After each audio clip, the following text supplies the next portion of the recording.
What is going on, everybody? You're listening to Trail Tales, the podcast. I'm your host, Kyle O'Grady. And yeah, you're about to hear the very first episode of Trail Tales. It's my very first interview. Right now I'm recording my very first introduction. I don't really know what the hell I'm doing, but I'm just going to wing it. So I hiked the Appalachian Trail this past summer. I started on May 14th and finished on October 1st.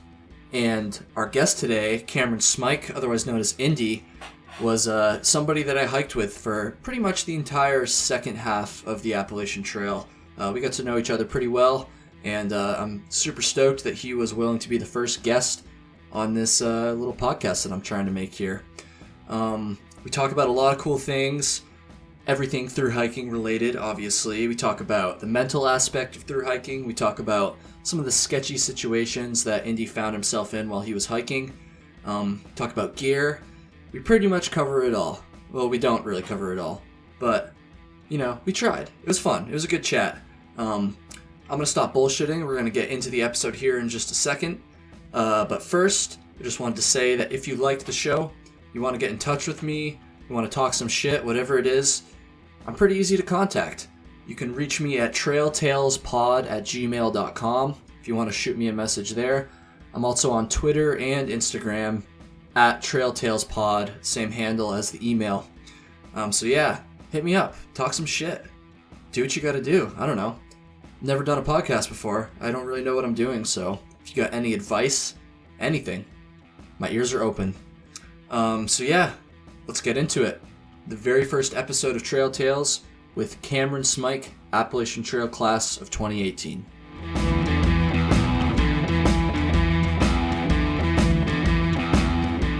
Okay, we're doing it. This is my first podcast ever. I'm here with Cameron Smyk, otherwise known as Indy. I'm probably going to refer to him as Indy because, I mean, we met on the trail, and that's just kind of what I know him by, I guess. So yeah, the alter ego. Yeah, that's right. It's kind of weird, like, referring to, like, you and, like, Flossie and Mike as their real names, because I'm sure as other thru-hikers that hear this can relate, it's just, like, when you meet someone on the trail, you know them by their trail name, and, like, that is their name. It's so weird. Anyways, we're here with Cameron. First of all, thank you so much for taking the time to do this, man. I know we had a little bit of trouble getting connected last night, and, you know, I appreciate you taking the time. So, all right, let's jump right into it. So the first thing I wanted to talk about with you, Cam, Indy, whatever, I'm probably going to use them interchangeably. Yeah, it's cool. I did the same with Flossie when we were back in Maine. Yeah, it's tough, man. It's tough. So starting in May, so most people who hike the Appalachian Trail start in either March or April, would you say? Yeah, we met mostly people from April, but I mean, there's definitely... We started catching up with people from March for sure at the end. Yeah. So, but we both started in May. Indy, Cameron started on May 12th, right? Yep, May 12th. Yeah, and I started on May 14th, so we started around the same time. And a mid-May start date like that is pretty late compared to most people, like we just said. So I guess the first thing I kind of wanted to talk about was just... how that late May start date affected the hike. You know, did you ever have doubts about making it in time? I personally never had doubts, but definitely was confronted by people with who doubted me. But I really enjoyed starting in May. I mean, you avoid that whole cold spurt, the end of winter, early spring. I hiked the Georgia section in March a few years ago. And we got like 3 inches, 4 inches of snow one night. It was freezing rain the other day. So I kind of figured that was not what I wanted to do again. So, like most people who start in March, I graduated in May, early May. So it was like kind of cool just being around other college graduates hiking. It seemed like most people who started then, like that was kind of their boat that they were in. So, I mean, we all got along. Everybody kind of had to move. You had to hustle to get to Katahdin in time. So, I mean, I never really had any doubts, but it was nice. I thought it was nice avoiding that cold weather. Yeah, for sure. I mean, like I said, I started around the same time, and I probably wouldn't have done it any differently, honestly. Yeah. However, we definitely did have to hustle. I don't know about you, but for the pretty much the whole first half of the trail, all the way up to, say, Harper's Ferry, I was definitely, it was in the back of my mind that I was on a little bit of a time crunch. I had a couple people ask me about that, but nobody ever really told me or implied that I wasn't going to make it in time. If I recall, though, we've had a couple conversations before where you said that there were a couple people who were potentially doubting you. Not necessarily like saying I wasn't going to make it, but they were just like hesitant to like give me credit or like acknowledge that I was going to make it. They were just like basically just section hikers. When it first started in the Smoky Mountains, they were just like, oh, wait till you get up north, this and that. And I was like, man, I can do it. Like, I don't know. Like, oh man, it was just, they were like, oh, you have no idea what it's like up there. And I was just like, so like, I don't know. You just take it day by day and it is what it is. Yeah. But, yeah. Like I said, I never really had anybody that doubted me, but I was really hoping that somebody would, because like even before I started, I mean, I was very motivated to make it the whole way. I didn't want to flip-flop. Yeah. And I was hoping that somebody would have came up to me and doubted that I was going to be able to make it in time, because what I was going to do is I was going to get their email address, and then I was going to take a picture of myself on top of Katahdin when I finished with my middle fingers out, pointed right at him, just to prove it to him. That's a good idea. In hindsight, I think I might have been taking it a little too seriously, but I think it would have been funny. No, I mean that's our that's your livelihood when you're out there. That's your main goal. People go against it, man. That sucks. It's like it's like one of the worst things. You know, it's gonna be negativity out there. But we both made it all the way, so yeah. Any of the naysayers can fuck right off. Yeah, straight up. They don't know what it's like. All right, so far so good. Slowly learning how to interview here. So I guess we can kind of transition into everyone who does a thru hike's got some stories, right? Yeah. Some good stories, some bad stories, some sketchy shit goes down sometimes. So I was gonna ask you about some of the more sketchy situations that you may have encountered, like, you know, sketchy people, sketchy hitches, sketchy weather. And this isn't to imply that hiking the Appalachian Trail is dangerous or sketchy at all, because it's really not for the vast majority of the time. Yeah. But yeah, exactly. You take a 4 or 5 month stretch of your life, no matter what you're doing, you're going to have a couple sketchy situations. So anyways, why don't we talk about that? I know you've got a couple sketchy hitchhiking situations and some other stuff that went down. Just a lot of people in the mountains are crazy fucking drivers, just regardless if they're sober or they're not. Like, even if you get a sober driver, these people just fly around these turns. Like, they're like swerving in lanes, like, even if they're sober. Like, I don't even know if that's just how everybody does it out in the there. Back of a pickup truck too. Yeah, it's crazy. But then you get a really drunk driver, and then it's just, oh man, shit just gets insane. But you don't want to, you don't know how long you're going to be standing there for, so you don't want to just turn them down and kind of look a gift horse in the mouth. Like, you don't want to be that guy. But like, there's this one time when I was in, I was in Hampton, Tennessee, and we were just, me and my friend were standing outside. Where were we at? It was the Great Divide or something. I don't even know. Some free campground. It was an awesome place. Dividing Ridge. That's what it was called. Yeah, awesome place. I would recommend that. Just for donation kind of camp stop. Yeah, we were hitching outside of there and trying to get to McDonald's, you know, where everybody tries to go. And this guy pulls up in his like rickety pickup truck. Me and my friend are like, all right, let's hop in. Like, no other option. So we hop in, and this guy just cracks 4 Locos and gives them to us. And it was like kind of put me on the spot. I could tell he was wasted, but like, he already cracked it. How was I not supposed to drink it? It was like that kind of situation. Like, you can't just tell him like, oh, I'm getting out of the car because you need to get there. But we didn't actually need to get there, but we needed McDonald's for sure. That wasn't a question. So took the crazy ride into town. I actually drank that 4 Loco in the time it took to get to the McDonald's, so I was lit.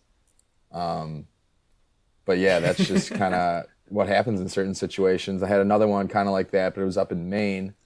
Drunk driver pulls over. Except this guy didn't have Four Loko. He had peppermint schnapps.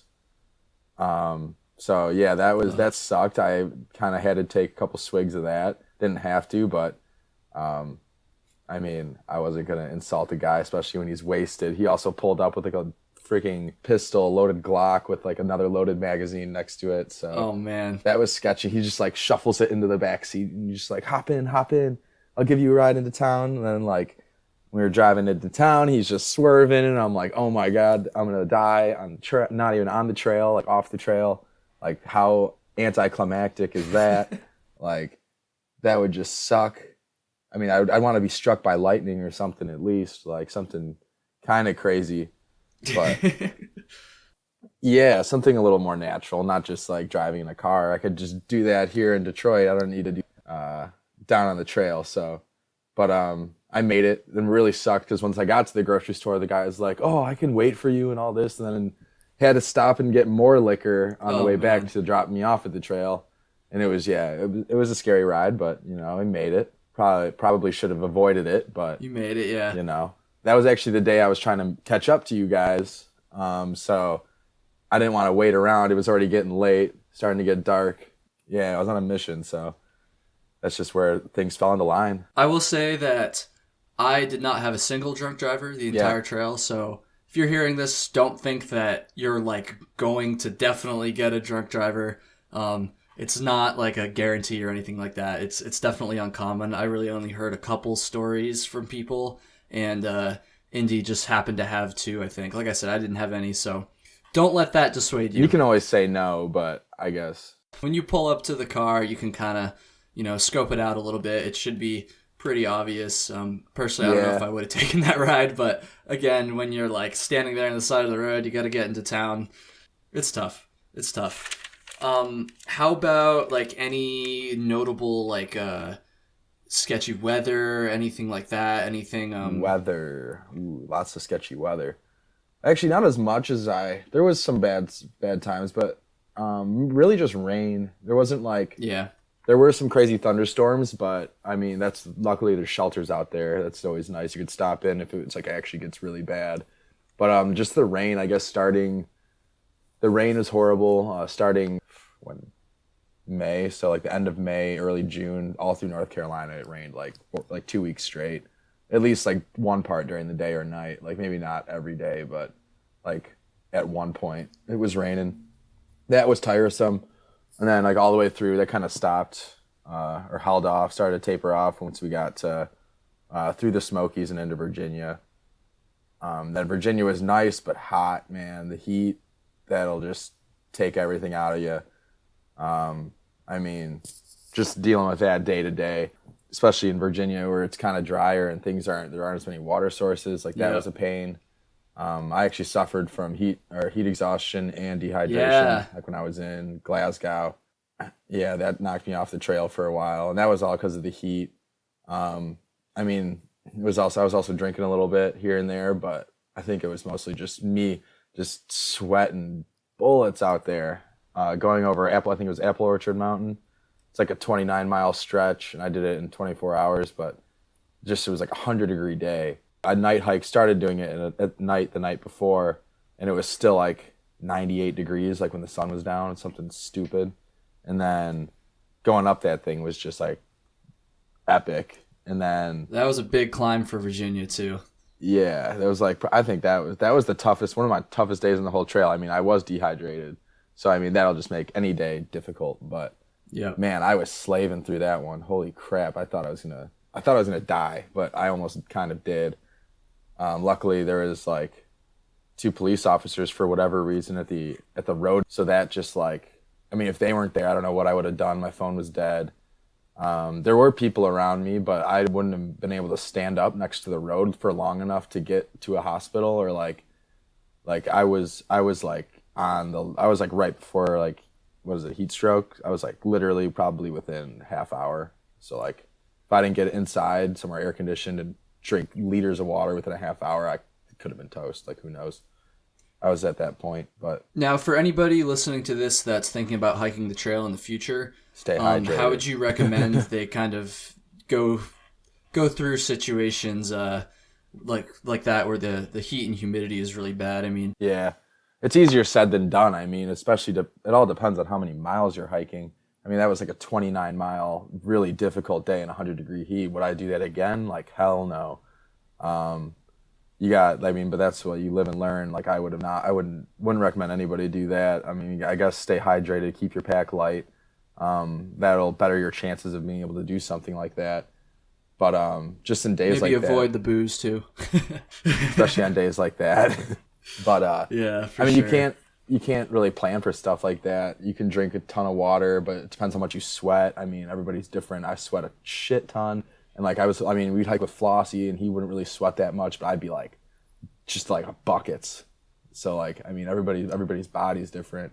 So I mean, you just got to know your body. If you're like me, I probably wouldn't hike anything past like 93, 94 degrees in that kind of humidity. Like, I'd probably just not hike. But that's what we kind of started doing once we got to New York. We had those heat waves, and once it got up to like 95, like we were out, like we were done. We hiked like those short days. You just can't go any further. Yeah, it's just not worth it. Like, it's like I can just do that, like do it later. We'll get those miles done later. I was the same way as you in that I sweat probably more than normal. And I remember, because you just brought up Flossie a second ago and how he wouldn't sweat that much. Just for context, Indy and I hiked with Flossie pretty much from central Pennsylvania all the way to the end, pretty much. So that's about half the trail. And yeah, there would be on these hot days, Indy and I would both be just drenched head to toe. I mean, literally like we had jumped in a lake. Like I could wring out my shorts. Like your clothes just don't even dry. It's too humid for that. Like, you just constantly sweat. And Flossie would roll up, and he would like hardly even be sweating, and it really fucking pissed me off. If I'm being honest, because I was like, he would like come up, I'd be like, dude, you're not even sweating. What the hell?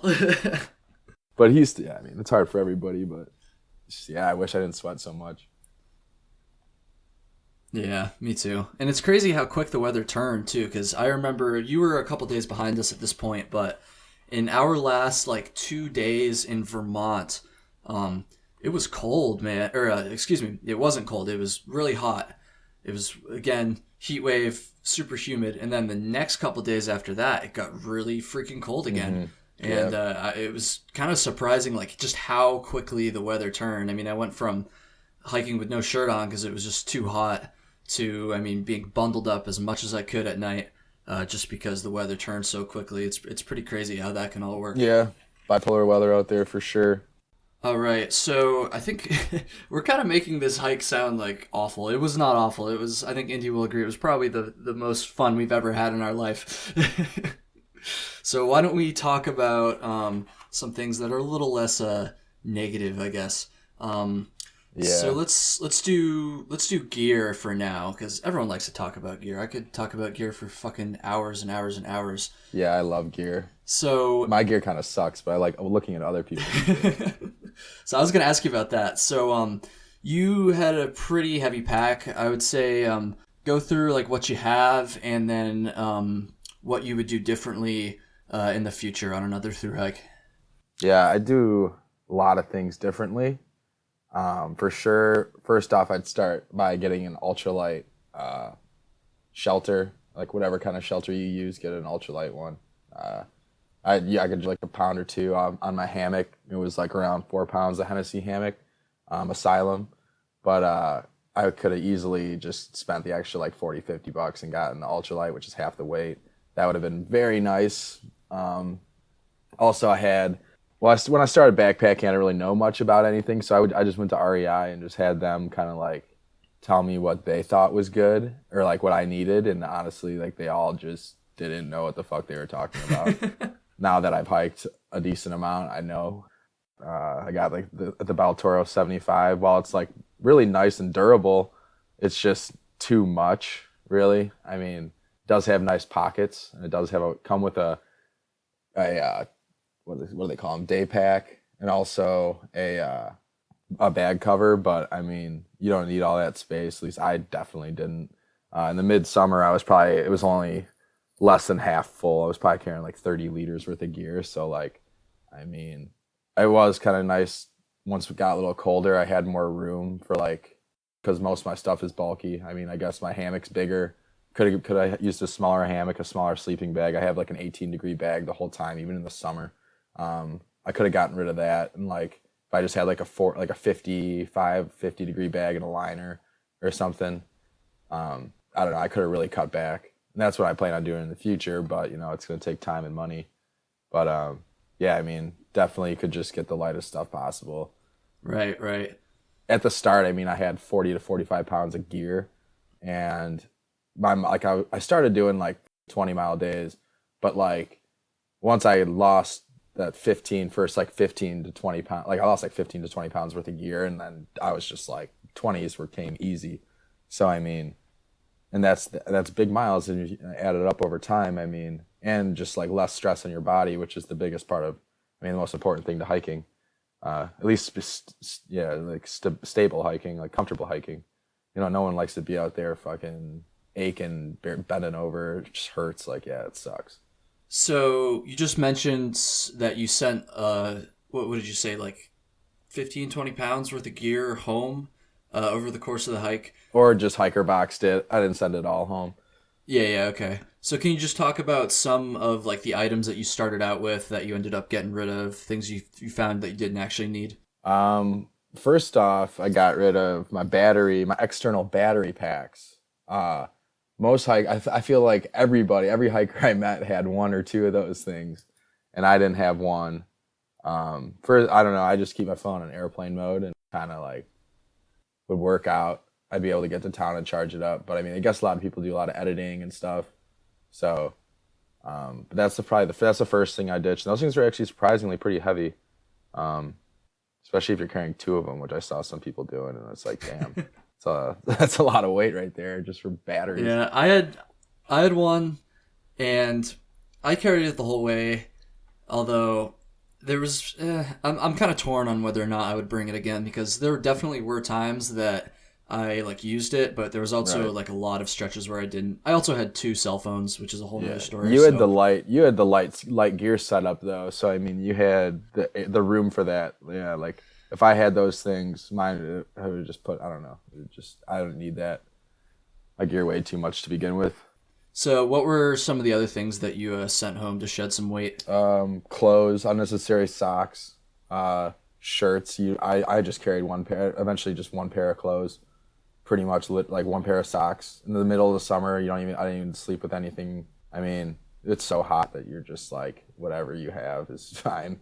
And then, let's see, so clothes, I sent home a bunch of like just stupid little trinkets I thought I'd need. Just like, let's see, I can't even really think of one, like a flashlight.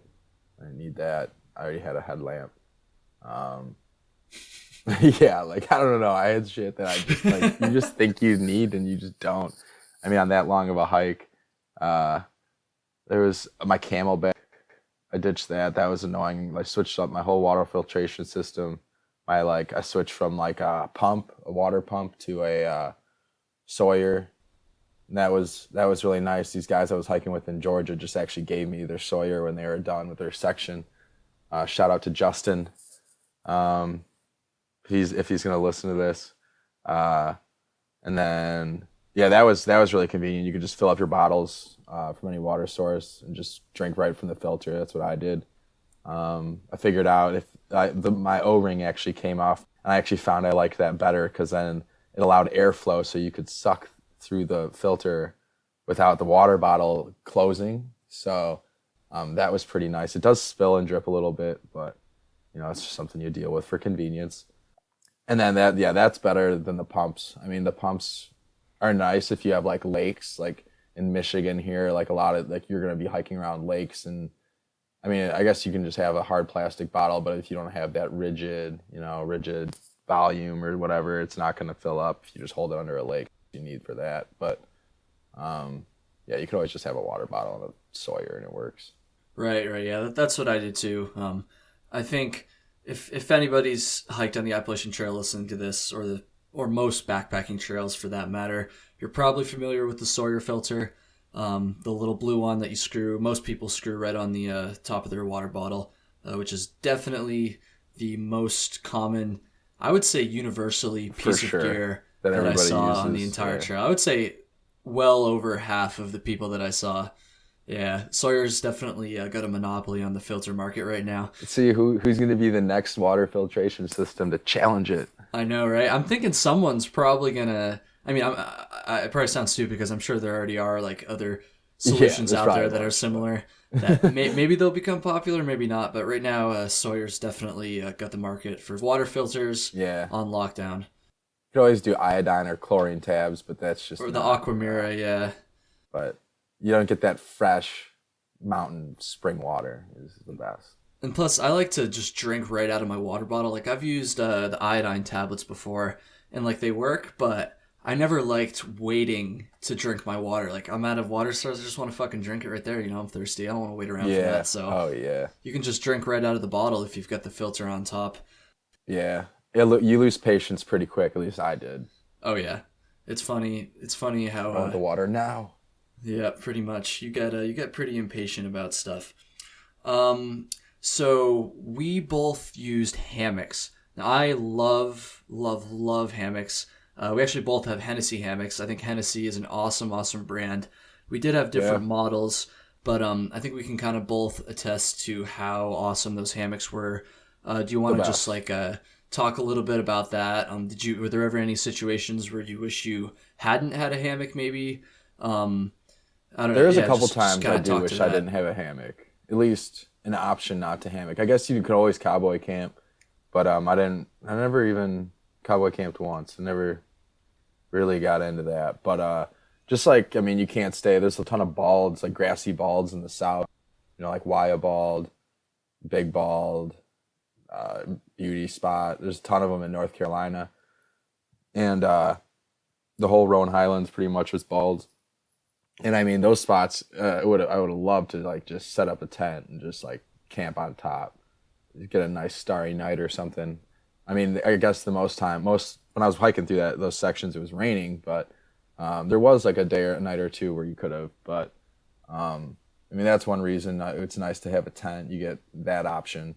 But I mean, there's nothing better than just a shady spot under some trees and setting up your hammock. Like, I mean, it's so comfortable. Right. You can't beat it. Like.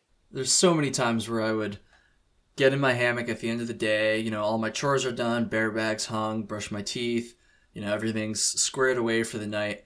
And I would lay down, I would, you know, get settled, you know, get the sleeping bag up and everything. And I would just lay there and I would think, how the hell is it possible to be this comfortable in the middle of the freaking woods? It's Yeah, insane. right. Those things are... Hammocks are the shit, that's for sure. They're great. It's so good. The Hennessy ones, they got the built-in bug net too, so you don't even have to worry about setting that up. It's just all one setup. So super quick, comfortable. Mine actually, you enter from the bottom, so you don't even have to really. I would just like pee out it at night, so I wouldn't have to get up. That was always nice. Just kind of make sure your Crocs aren't in the way, because otherwise it would get a little pee on those. But you know, you're already dirty, so. Sometimes that happens. Oh my god. But yeah, the hammock it's the greatest life for sure. And then plus it's just a little cooler. But highly recommend. 5 to 10 degrees cooler in it, just even on a hot day, just because of the breeze. So I mean, that was always nice. But then again, it also is colder in the winter, which we kind of had to deal with towards the end. Once we got up north, it started to get down to close to freezing at nights. So I mean, but then there's the shelters we could always hop in if we really didn't want to set up. Which is what we did most of the time. Yeah, for the last like 10 days, we pretty much strictly sheltered it up. And that was something I didn't do pretty much the whole trail, but yeah, I was in the same boat. I did sleep in my hammock on, I think it was like our third to last night or second to last night when we were at it was the third to last night, and we were at Antlers campground in the 100-mile wilderness. Yeah, that was a nice and cozy night. Yeah, I had picked up an extra sleeping pad at that point, so I had a little bit more insulation underneath me. Yeah, that's like the only way you can do it, really. I mean, it gets cold. Or an underquilt, but yeah, or an that's underquilt. Expensive. Yeah, I didn't have that. I actually started the trail. I had nothing. I literally just had a hammock and a raincoat. So. Wait, you had a sleeping bag though, right? Yeah, I had a sleeping bag. True. Yes, I did have a sleeping bag, but it was still like low 40s and very cold, like wet. Yeah, it was a little chilly at the beginning. I remember some guy just gave me gave me his jungle leopard that he just didn't need anymore, and that saved the day for me when I was in North Carolina. Jungle leopard? What's that? Yeah, it's a jungle leopard. It's kind of like a Z, or what is it, the Z-Lite? So that was just that blue pad you were carrying. Yeah, just the blue pad. Yeah, it's jungle leopard though. Honestly, it could be more comfortable, but I think they're pretty cheap. I actually don't know because I got it for free. So it's pretty cheap for me, but yeah, pretty solid, I guess, if you want something like just a nice thin layer. But and I use the Z-Lite, the Thermarest Z-Lite. Yeah, the Z-Lite definitely has more padding, but still not the most comfortable thing when you're sleeping on the ground. But I mean, it got the job done. I was in the hammock most of the time anyway, so it didn't really matter too much. All right, so one thing that I spent a lot of time kind of preparing for before I left for the hike was not so much the physical aspect of hiking. I mean, I did some training, but I was really more concerned with, I guess, just the mental aspect. So making sure that I was ready to go, making sure I was prepared to kind of undertake this like huge challenge of living in the woods for 4 to 5 months. I mean, that's pretty fucking crazy. So I guess I kind of want to talk to you about that a little bit. It's always nice to get like someone else's perspective on just like the mental aspect of thru hiking. So I guess to start out, what were your expectations, I guess? And did you think the trail was, at the end of the day, did you think the thru hike was like easier, harder, or the same as kind of how you expected before you left? Yeah, that's a good question. Let's see, at the beginning of the trail, I never really doubted myself in being able to do it, but then again, I had no fucking clue what I was about to do. Like I thought I did when I was going down there. I was like, oh yeah, I'm gonna go down there, get to Georgia, and it's gonna be like, cause I already hiked the Georgia section, so I kind of like thought I knew, but like once I did the Georgia section, I was like, holy shit, like this is the farthest I've gone now, and like this is like life from now on. And like you look at the map and you're like, holy fuck, how the hell am I gonna get there? So far. Yeah, and then eventually, like once you hit like mid Virginia, most people say like Virginia blues and all this, but for me that was still like kind of the beginning of my hike, so I was still like grooving at that time. I wasn't really Virginia blues in there, but I actually met up with I made like a pretty solid crew there. And I mean, we were just kind of having some fun, chilling, not really hiking big miles, as big of miles as I wanted. So I kind of pushed ahead. So I didn't really have any trouble in Virginia. It was just, I mean, I don't know, mentally, there was definitely times I wanted to quit.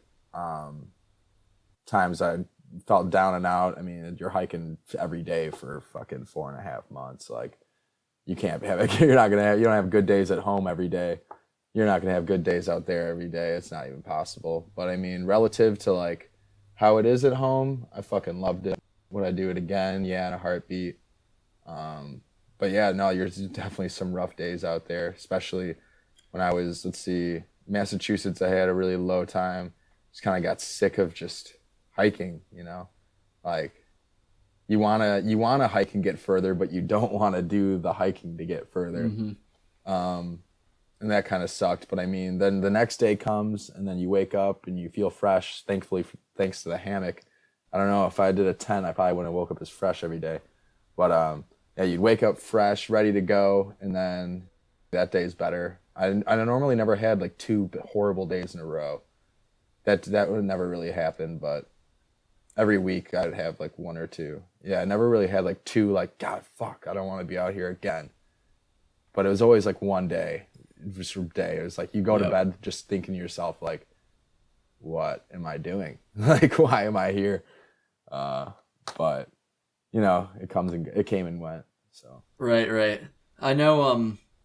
For me, the way I pushed through those tough days was I always reminded myself that, this sounds so cliche, but I would always remind myself that it was going to get better. Right, like you said, usually no more than a day or 2 that are bad in a row. So even though you're dealing with something shitty right now, you're fucking soaked or your knee's hurting or whatever, you just got to remind yourself, hey, I just got to get through it, and it will get better.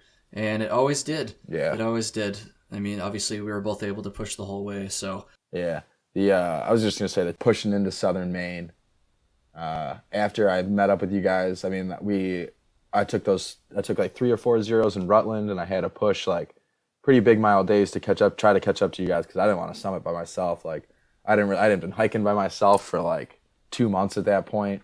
We'd been like cruising since Pennsylvania, so like I was just like, hey, I was so used to that, and then to just be hiking by myself again, and then just like re-seeing people I'd already passed was just like, oh man, it was tough. So I like had to push those miles, and that was the drag. Like that was because I didn't know how far ahead you guys were, and I was just like, am I even getting closer? Is it worth pushing these miles? Because you don't really know. Like we talk to each other like once a week, but a lot can happen. A lot of miles can happen in those weeks. So I mean. Then once I caught up to you guys in Gorham, then after that we hit I did the Wildcats and then hit the toughest section of the whole trail, and it was just like I was down and out there. That was tough. But then I mean I caught up to you guys in Stratton. Yeah, that section I would say from the Maine border to Grafton Notch, from the Maine New Hampshire border north to Grafton Notch, I think it's about a 14-mile section. Because we did it in one day. For sure. That was fucking hard. That was, in my opinion, the hardest section of the whole trail. Because first of all, you hit the Mahoosuc Notch, which is a very famous part of the trail. And that's tough, obviously. It's just about a mile. Just a grinder. Just rock scrambling boulders. I put my trekking poles like in my pack. I was like, I can't even like have these poles in my hand going through here, because I mean we're just like. Yeah, I actually used mine for the first like 3/4 of it, and then I put them away and only had like 10 more minutes of hiking, and I was like, why did I even have those things out this whole time? Like, God, and I fucking ate shit so many times, like twice, not so many times, but oh man, it was dangerous, man. That's for sure. I don't understand how I see some people, I'm just like, how do you, I don't know, how are you gonna get through? Yeah. How did you get through like, that? Oh man, I had trouble. That's for sure. And then going back to that 14-mile stretch there that the Mahoosuc Notch is in, that's not even like the end. Like that's not the Mahoosuc Notch isn't like the only reason that stretch is so tough, because you also have to deal with the arm. Then the next day going up over Baldpate, coming down Baldpate is just fucking treacherous. Like I think that whole section, like until you get to Grafton Notch. Yeah, until you get to like Grafton Notch, then it gets a little, actually Baldpate's after Grafton Notch. So the whole, just until I don't even know, Rangeley or something, or like Andover. That was definitely the hardest stretch of the whole trail, I think. I mean, the whites were really tough too, but something about the whites was like just kind of not super difficult, but like you're just looking around, just like holy shit. So like I don't know, I didn't really have trouble with the whites. I was just more on cloud 9 walking through there, but Southern Maine things got real, like because at that point you've already gone through the whites, you just finished the whites. So the cloud 9, like you said, like that whole like rush has worn off, right? So at this point you're just like, okay, I'm kind of done with all this like steep climbing and descending down these slick rock faces. Yeah, when I was down south starting the trail, people would talk about the whites as being the most difficult part of the trail, and they would hesitate to mention Southern Maine. I heard it a couple times, but more people would just say the whites. So like when I got there, I was like, oh, this isn't as bad as everybody made it out to be. But then I got to Southern Maine and was like, well, why was everybody talking up the whites? Like this shit's, oh man, just the rock scrambling is, and like the just random rock faces you'd have to climb. Who fucking put this here? Like, I don't even know. It's tough, yeah. For me, it was weird because I'd actually hiked a lot in the whites before I even did the Appalachian Trail. I'd done all 48 of the 4,000-foot peaks in the whites, but going through on a thru-hike was a lot different because when I did all the when I was peak bagging all the 4,000 footers, most of the time I was going up with a day pack, right? So I didn't have all that extra weight on my back while I was like going up and down these freaking steep ass cliffs and stuff. So I actually was not worried about the whites at all going into them, just because I was so familiar with them already. But I was kind of surprised at how much the whites in Southern Maine especially kicked my ass. It was tough, especially after going through all the pretty easy trail all the way up from, Central Virginia up to Massachusetts. Really is a pretty easy part of the trail. So it was tough for sure. All right, so let's talk a little bit about kind of your post thru hike adjustment, right? So how are you feeling physically? How are you feeling mentally? I guess while you were still on the trail at the very end, did you experience like any sort of anxiety, or were you anxious about kind of your plans after the hike? Did any of that affect you? Just kind of talk a little bit about the post through hike adjustment. Post through hike kind of sucks for sure. I wish I could still be out there, and I want to still be out there, but it's kind of like my body can't handle it right now for sure. Maybe if I kept hiking and didn't take a break at all, my body could handle it, but like I feel like I gave myself just rheumatoid arthritis already. Oh boy.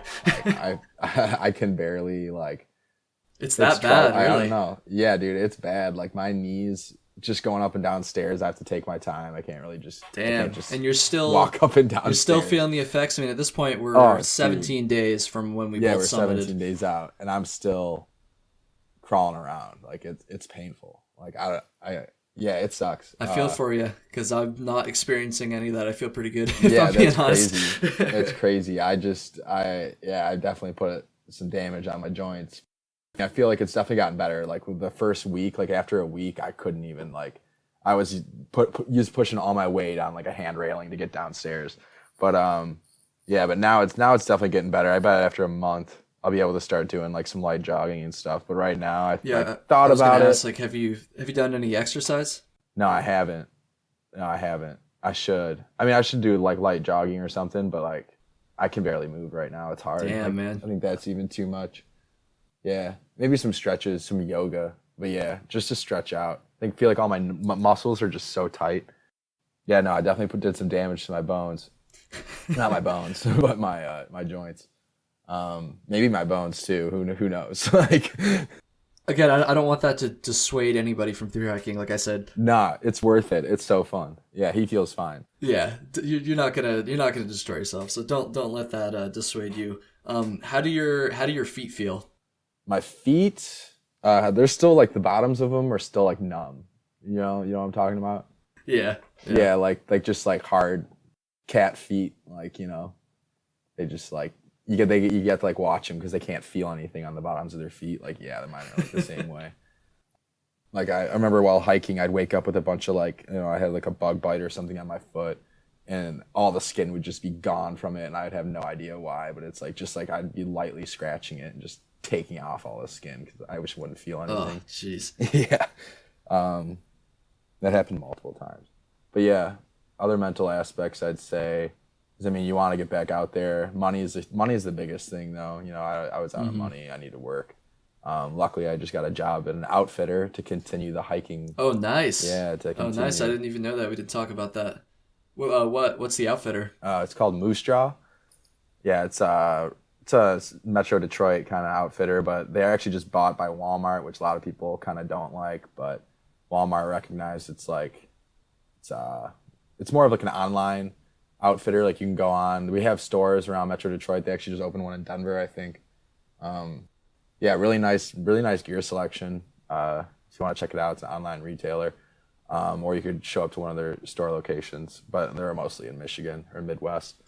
Are you just going to be like on the floor, just like doing like retail, helping customers? Yeah, helping them pick out gear, which is what I'm kind of excited, at least to do something around the hiking community. Right. It's a nice community. It's tough it's tough to go from, being so, I guess, just involved with that. Obviously, you're out there for 4 or 5 months, and then to just come home and not even talk about it. Like no one even that's all you talk is hiking. Like, and then like gear, like how your day is going, all you talk about, where you're going, like what you did yesterday, where you're staying, how you're feeling tonight. Yeah. It's just like it's crazy. Then you get home and it's just like, man, I don't even know. Yeah, you can't talk to really many people about it. So I mean, that's why it'd be nice to work at an outfitter. I can give people tips on what to get, all that kind of good stuff. Yeah, that's kind of the reason I'm trying to start this podcast is because like I knew I wanted to stay connected to the hiking community somehow. I mean, I'm always gonna be hiking, but like I kind of wanted to do something more. So I figured, hey, I've never fucking made a podcast before, but I listened to so many podcasts when I was hiking. I just had this crazy experience, and I want to stay involved with the community, so why not start a fucking podcast? It's a good idea. I was pumped when you told me about it.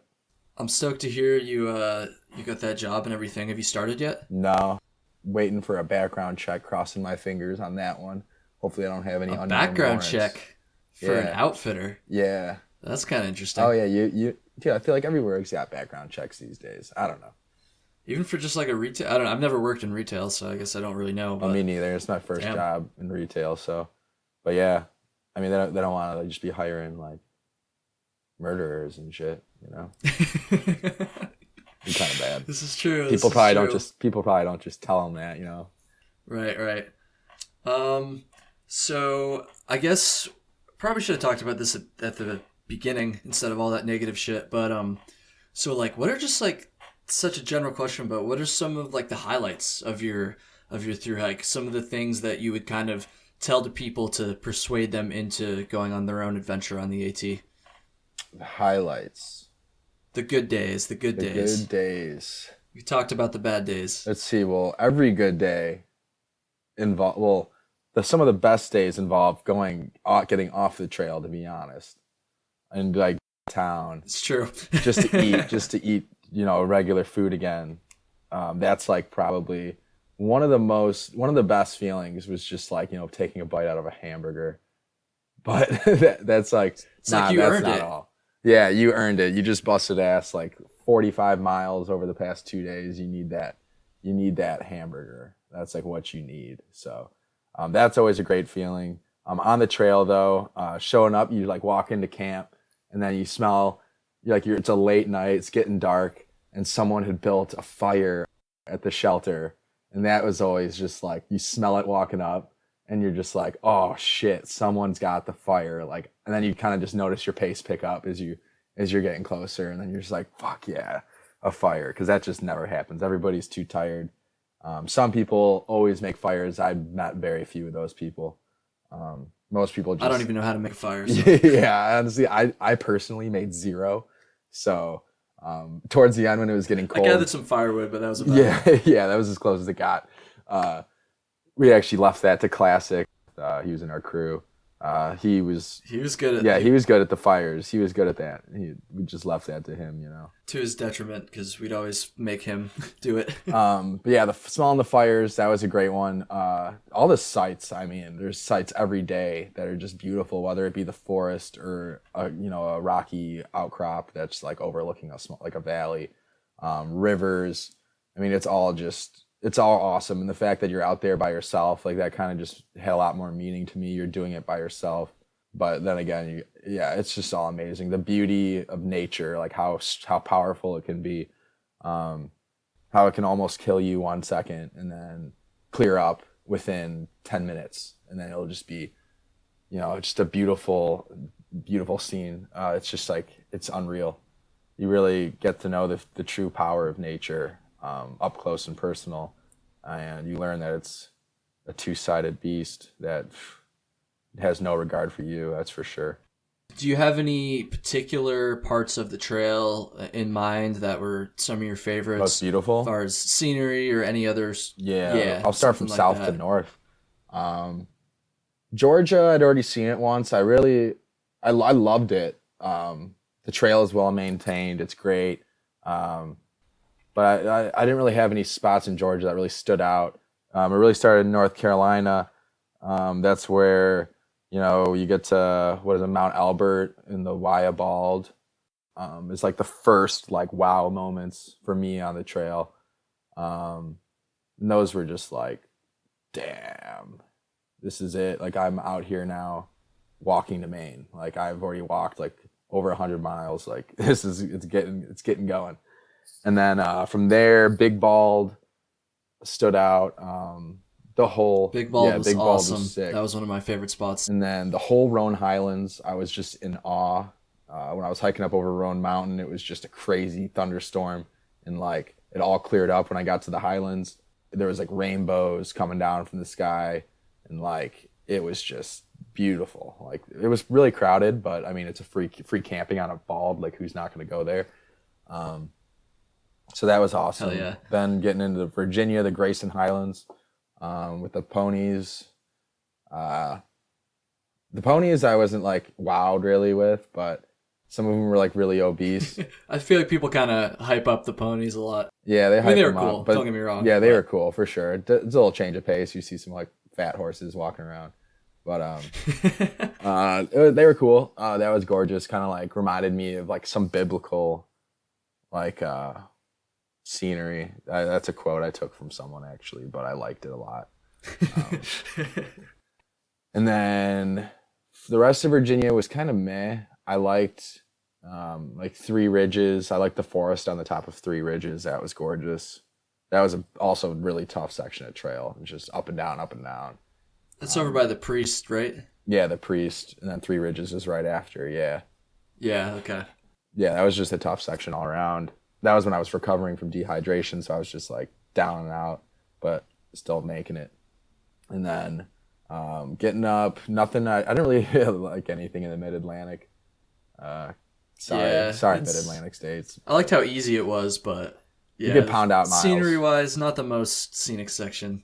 Yeah, we kind of ran through there for sure. Yeah, and I don't know. New Jersey was pretty. I think New Jersey was my favorite section of the Mid-Atlantic for sure. Through the Delaware Water Gap, that was a fun section. Just a nice ridge line, straight ridge line.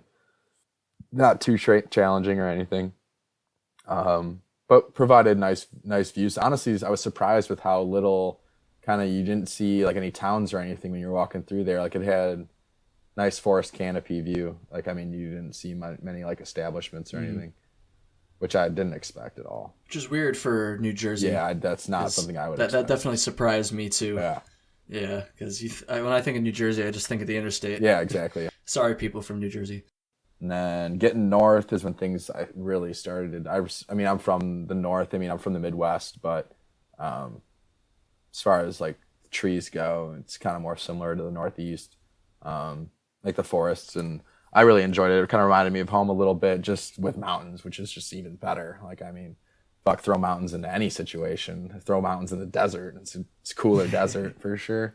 So that was nice. Then it's not really a desert. Yeah, well, true. I mean, maybe it's a mountainous desert. Like, I don't know. I don't know. I'm not from the West, so I can't really speak to that. Yeah. I really liked, I mean, the whites, gorgeous. And then the whole time through Maine was just gorgeous, tough, but gorgeous. Like if I were to do a section, it would be from Maine, probably through Vermont. If you're doing like a large section of it, if you're going to do a short one, I'd probably just do the whites. Like, I mean, fuck, the whites are... Or the 100 mile. Or the 100 mile. True, the 100 mile. It was tough for us because we were, for those of you who don't know, the 100 mile wilderness is pretty much the last stretch of the trail going north. So we kind of ran through the 100 mile wilderness. We did like a number of like 20 plus mile days just to get through because we were just kind of, we were at the end. We wanted to wrap it up. But if I were to go back, 100 mile wilderness is freaking amazing. So beautiful, some awesome views, and it's just a great section. I mean, that was probably it's weird because mentally it definitely wasn't my favorite section because I was just kind of beating myself up to get to the end. But just looking back on it, scenery wise, especially because we went through in the fall too, so the leaves are starting to change, which is awesome. 100 mile wilderness, highly recommended. In the summer, probably I loved it during the fall because of the fall colors. That's something you don't see every day. But there's so many swimming holes that like during the like blazing hot summer would be great. Like you could swim every day. That's so true, honestly, because there's so many like just lakes and streams through there. Oh man. I think I'm definitely gonna go back and do that section again sometime. A little bit slower. You gotta carry a lot of food though, because that's the longest stretch on the whole Appalachian Trail without any like major road crossings. So, I mean, you have to carry 100 miles worth of food in one shot, which is pretty tough for someone with a small pack like me. But hey, we got it done.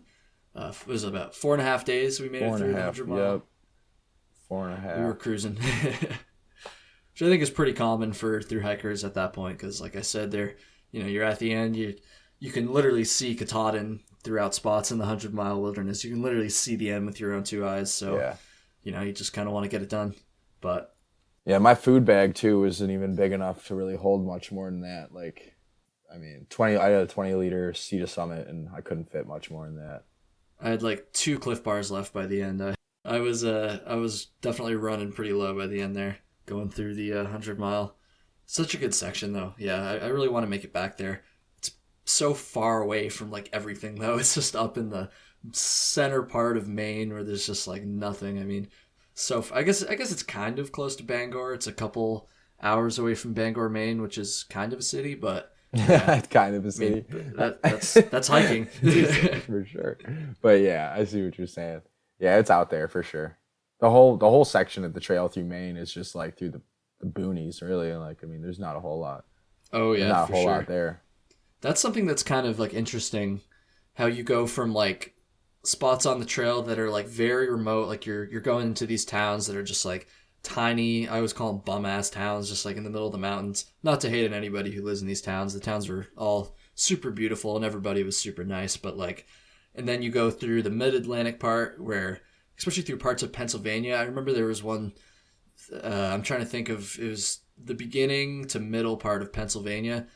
It's just quite the opposite of that because there's so many roads and towns that you could pretty much resupply every single day if you really wanted to. We didn't even do that, but you could for sure. Trying to do like 30-mile days. I mean, if you want to spend even more money. I mean, there's one section. Oh, that's what I'm saying. Right around, it was right before we started hiking together. There's that one section from, I'm trying to think. I think it was Fayetteville, Pennsylvania, which is right at the beginning of Pennsylvania. Up to, about just before, no, it was Duncannon actually, and that's where Andy and I started hiking from together. Fayetteville, like to Delaware Water Gap. It was like a town every day. Yeah, like pretty much. Every single day. I spent 6 nights in a row inside while still hiking full days in between. Yeah, I actually didn't, for the record, but I've met up with you guys right at the end of that, and then I probably got like two nights in a row, I think. That was when we met Joe. My man Joe had Ash. Shout out to Joe. Yeah. Oh yeah, here we go. Yeah, getting taken in by people. That's always good.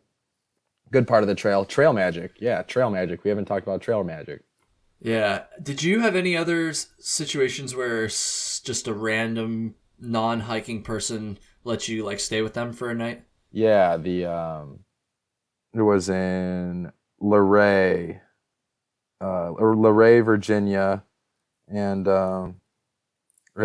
me and 2 other guys, Captain and Rufio, went to this outfitter called Appalachian Trail Outfitters or Appalachian Outfitters, and the manager Elise let us stay at her house, and they had like a spare rib dinner with like mashed potatoes and cranberry and the whole 9 yards, and it was just, oh man, it was something we really needed at that moment. So that really helped us out. They even had a pool so we could like go swimming, and that was cool as fuck. It's crazy how nice people are out there. Not just the hikers, but the people that live in the communities that kind of surround the trail. Yeah. So when we were in, what was that town? Slatington, Pennsylvania, towards the center of by trail it was Walnutport, and then off the trail Slatington. Walnutport, yeah.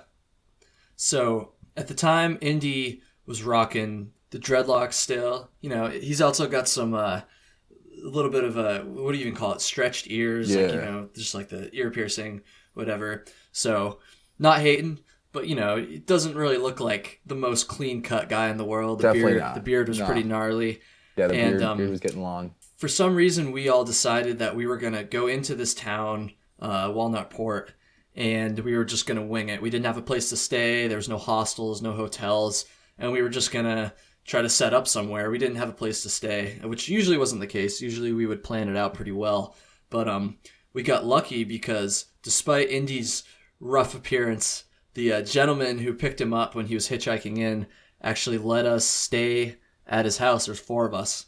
I just think it's so funny because this is Joe is the name of the guy. He's a very like clean cut, white collar kind of dude. And for some reason, he saw this hiker on the side of the road. He picked him up and somehow got coerced into letting 4 smelly-ass hikers stay with him. He met my soft heart, so. Yeah, that's right. Such a good guy. Have you talked to him at all since we got done? I know he sent me a text message after we finished. Yeah, we've had a few, not really since they got home, but since the conclusion of my hike, yeah, we've talked. Good guy. Very kind heart. For sure. All right, Indy. Well, this is a lot of fun. I think I'm going to kind of try to wrap things up a little bit here. I think we're at about 50 minutes. So just quickly before we sign off here, what are your plans for like the future as far as hiking goes? I know you talked to me about potentially doing a PCT through hike in the next couple of years. I plan on doing another through hike, probably 2 years, just to give myself enough time to have enough money saved up. But where I want to go, that's kind of the tough question. I'm not sure. Even if I were to continue with the Triple Crown, I don't know if I'd want to do the CDT or the PCT next. I kind of was thinking the CDT would be cool to do now just because I'm young, I'm in my best shape right now. But also, and then it would be kind of nice to end with the PCT, but I don't know. And then I just saw that Chile, the